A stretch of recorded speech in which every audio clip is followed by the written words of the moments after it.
The COVID-19 crisis is regarded as a black swan, a once-in-a-century event affecting the entire world. So what might be next? A Christian financial expert says get ready for something known as gray swan events.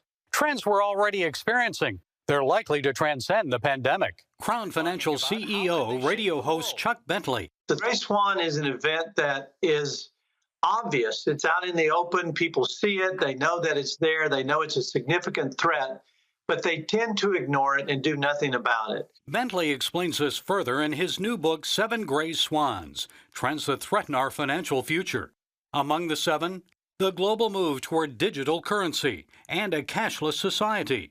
Bentley says the transition actually began years ago and has proceeded rapidly since COVID-19 hit. With the threat that our actual physical currency may be tainted with a virus. And over time, the Bible warns that ultimately the Antichrist will control the world through the economy. And so I think we need to be aware that it's moving that direction rapidly and to do our part to be prepared for that. Also, when Congress considered another multi-billion-dollar stimulus package, most Americans wanted to know how much to expect in their bank accounts or mailboxes.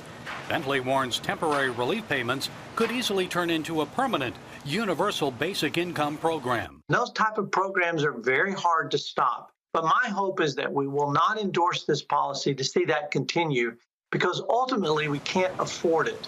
It would be like eating sugar for your diet. It feels good for a little while, but it doesn't do good in the long term. Bentley believes this is a result of the U.S. embracing modern monetary theory. That debt doesn't matter, so the Fed goes on printing dollars indefinitely. A similar trend in Venezuela led to hyperinflation, with an overall 5-year rate that rose a whopping 53 million%. Our national debt now exceeds the size of the American economy and is expected to total 102% of the U.S. gross domestic product by the end of this fiscal year. Bentley doubts the debt will ever be repaid, and that would lead America's creditors to inflict some painful options on the public. Some sort of austerity program, some sort of massive tax increase, a hyperinflation that would make it easier for the government to repay their debt. The use of biometrics and social scoring also make up these gray swan trends. Airlines are pushing for COVID-19 contact tracing and the use of smartphone apps to prove travelers have been vaccinated for the virus. And Bentley says a number of companies are already using social scoring. Right now, if I take an Uber, not only do I evaluate the driver, but the driver evaluates me. And a private company could vote me out of their system. We're seeing that in social media right now. We see some of this ranging from Twitter blue checks to Facebook likes and others. In China, the Communist Party uses social scoring to rate its citizens' obedience to government authority and loyalty to communist ideology. Positive scores garner favor.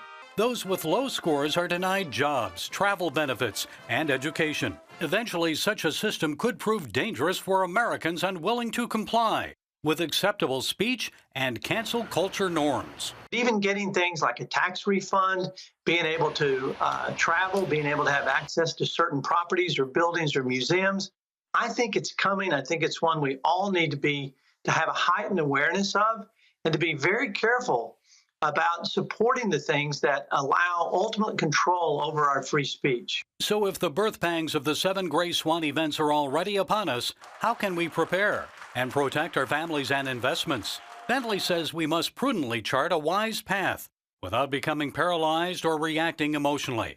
We obviously need to diversify our investments. We need to get out of debt. We need to increase our savings. We need to increase our ability to persevere through what I think are going to be turbulent times ahead. Gary Lane, CBN News.